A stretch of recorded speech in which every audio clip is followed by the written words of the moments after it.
we've got someone we traded a 6th-round pick for in Randy Gregory. He put together a couple of 6-sack seasons in Dallas, which, speaking of which, is the team we were playing. 6 sacks, at least as far as 2022 stats are concerned for the 49ers, would have put him in second as far as sacks on the team. We hope that he can achieve what he achieved back then. The Broncos thought the same thing. Do we think things will be different in San Francisco? Yeah, because Denver doesn't have Chris Kocurek, right? Like Chris Kocurek is the whisperer. Yes, we got a lot of guys. Arden Key was the one. Jason, he still owes me a Coke from earlier today because we said it at the same time. Arden Key, Kerry Hyder, they released him today, but he was very good under Chris Kocurek, and there's a lot of other examples for it.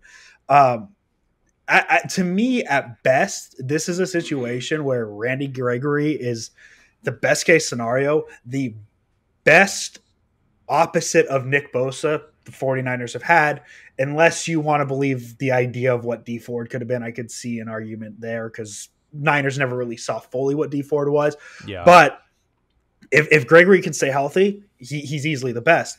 But worst case scenario, it is a situation where he's just a really solid rotational piece in a place where there's already pretty decent rotational pieces. I know Drake Jackson gets kind of ups and downs, and Cleveland Farrell hasn't quite been what people had hoped, but it's still a decent enough rotation. I'm hoping that less snaps for them because of what Gregory brings maybe makes him produce a little bit better, kind of like we're seeing with Javon Kinlaw on the interior. Totally. But great point.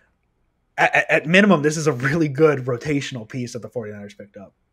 Yeah, and for so little, we didn't have to tussle in a free agency bidding war here. I mean, we basically inherited the contract that the Broncos had without any of the guarantees that we had to deal with.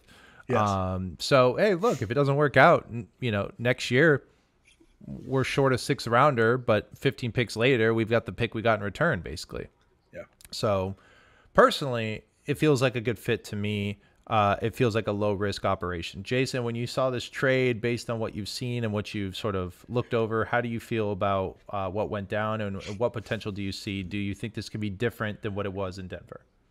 Well, first of all, JKBG, Jason Aponte reporting from Jigsaw's basement, it has got me completely losing it. It's so good. No, I think obviously I kind of pined for the idea of Randy Gregory being there because of a rotational piece. But I do think that this defensive line has been missing the speed rush element that D Ford has brought. And I think they would have thought that Drake Jackson would have immediately done that, right? And I think the 3-sack game that he had in week 1 was a bit of a mirage. Mm-hmm. And in not a bad way, I just remember watching the film and saying, well, that's because Eric Armstead collapsed the pocket and sent that way, and he finished, right? Like, it wasn't like Drake Jackson was just beating people off the line. But Randy Gregory gives you that speed rusher element on the other side of Nick Bosa that can be what made that 2019 defensive line so special.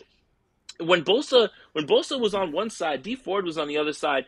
I think because of the way the D Ford thing ended, people discount how effective he was.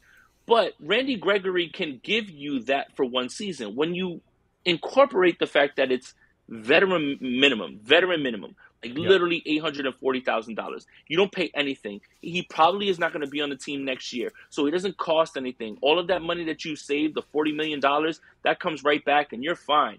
This is one of those all-in moves that isn't all-in to the fact that you're giving up first or second or third round picks. And I think that shows you that this team is still in a position where they're going to make shrewd moves to push this team over the top.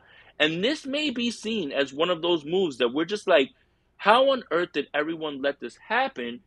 And for so little, even if it blows up in their faces and Randy Gregory does nothing, it's literally a drop in the bucket and it costs you nothing. This is the highest reward, lowest risk move they could have made in terms of what they're doing with the defensive line. And all the questions you have about the secondary can be erased if there's someone on the other side of Nick Bosa consistently getting pressure on the quarterback, getting to the quarterback like Randy Gregory can, especially if you're going to use him situationally. It's almost like it's almost a suspiciously perfect fit. Like I really do wonder. I mean, how were they really about to say? Were there really no other offers on the table? It wasn't like we offered them a third rounder, right? A sixth rounder is not a whole lot. I mean, I would presume that most teams probably said, "Hey, we'll give you a seventh rounder for this," and we're the only ones who said, "Hey, we'll bump you up a few spots if we just make this happen." But truthfully, you guys are right. I mean, we put ourselves in a better position by taking someone who we know at minimum has achieved 6 sacks twice in their career at some point. So whether or not we think they can get there again, obviously that is the big question. But what do we lose to try to figure that out? Not a lot. Not a lot at all. And I think if there was any way we could have structured an operation to commit as little as possible to potentially get as high reward as we could, this was the situation at hand. What do you think about it? Go ahead. Yeah, and the depth is going to be insane when they trade for Brian Burns. That's going to be fun, right? It's going to be next level. Yeah. We're going to speak it into existence. Edge 3. But no, for real.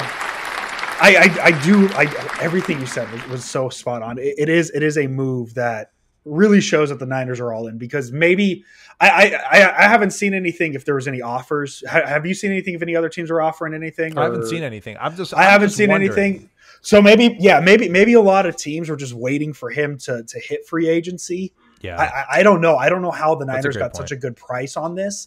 And it was interesting that, the news came out Wednesday that he was being released. So no news coming out that he was released made it interesting and led to the trade. Obviously, God, I'm all over the place. Sorry, I'm a little tired right now. Me too. Long day.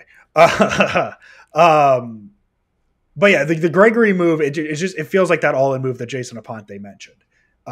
Because it is a rental, but who knows? Maybe he plays out of his mind and likely plays him out of a contract with the Niners, but who knows? Who knows what happens after that? But right now, all that matters is the Niners have improved a spot that they didn't have to necessarily improve, but they got maybe the best case player they could have gotten at this point.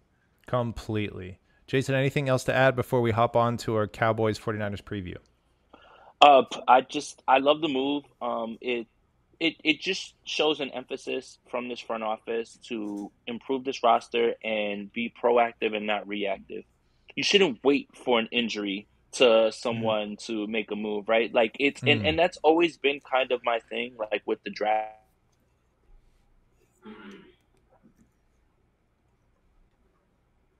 Oh no. Thank you. Oh, there you go. He's got that New Jersey Wi-Fi, dude. Hey man, it's not ideal. New York, Manhattan's sucking up all the good Wi-Fi, baby. You can't be stuck in Jersey trying to be fucking live streaming. Dude, unbelievable. Just get out of here. All right. Well, we don't need Jason for this. Hold on. Randy Daytona's giving us compliments. Gotta love that. Holy shit. Look at these 3 sexy motherfuckers. Well, it's 2 sexy motherfuckers and some motherfucker who's paying the fucking base Wi-Fi plan at Comcast, New Jersey. All right. He's back. Yep. Go ahead. All right. We got Jason Aponte back. No, my bad again. Yeah, Jigsaw got me again. No, it's indicative of a front office that is being proactive and not reactive, right? Like, and that's always been my idea with the draft process. It's like, well, we don't need this position right now, but injuries happen. And luckily, for the 49ers right now, knock on wood, everything's been fine when it comes to injury-wise, right? Like, you miss Ayuk for a game, but it's not serious. You miss certain players here and there. But they've largely avoided the injury bug. And for the 49ers to literally look at it and say, we know this better than anybody when it comes to injuries, and we know this better than anybody about losing people, to build depth and instead of it's not about needing it, it's about having it when you don't need it and not, needing it when you don't have it. Completely. And I think that's the best way to put it. It's just like Randy Gregory being here is just indicative of a front office that understands you need to continue to build your depth and always think about worst case scenario when it comes to things. And And a lot of the coverage issues that you guys have, because I've laid it out a few times in terms of Steve Wilkes and his zone, can be curbed if your pass rush is getting there faster, is getting there better. And I think that that's one of the ways that you do it. Now, sure, offenses are coming in. It's not like the offenses are walking in and like, hey, wow, that Nick Bosa guy is really good. I didn't know he was good. I didn't know Eric Armstead was good. I didn't know Javon Hargrave was good. They're coming in and they want to get the ball out quickly. But at the same time, there's nothing wrong with stocking the cupboard. It's almost like a doomsday prepper. And I think that's honestly the best way the 49ers should be thinking about it in this way, because they have so few holes. It's like, just stock the cupboard at this point. Yes, sir. Hey, Jason, real quick. You were gone when I said it, but the depth of the edge position is going to be so much better when they get Brian Burns in a couple weeks too. Yeah. When we get Brian Burns and J.C. Horn for 4th and 5th round picks, I think we're going to put to bed the fact that Adam Peters needs to be the GM, and the fact John Lynch won a bunch of points for me today. Yeah. When he stomped out the Trey Lance to Dallas, the Trey Lance Intel pipeline. But then throwing shade at the Houston Astros and saying it's not like you can bang garbage cans. That is my GM now. Whoa, is that my GM? Yes, sir. That is so good. Yes, sir. Yes, sir. I completely agree. That was impressive behavior from our general manager, John Lynch.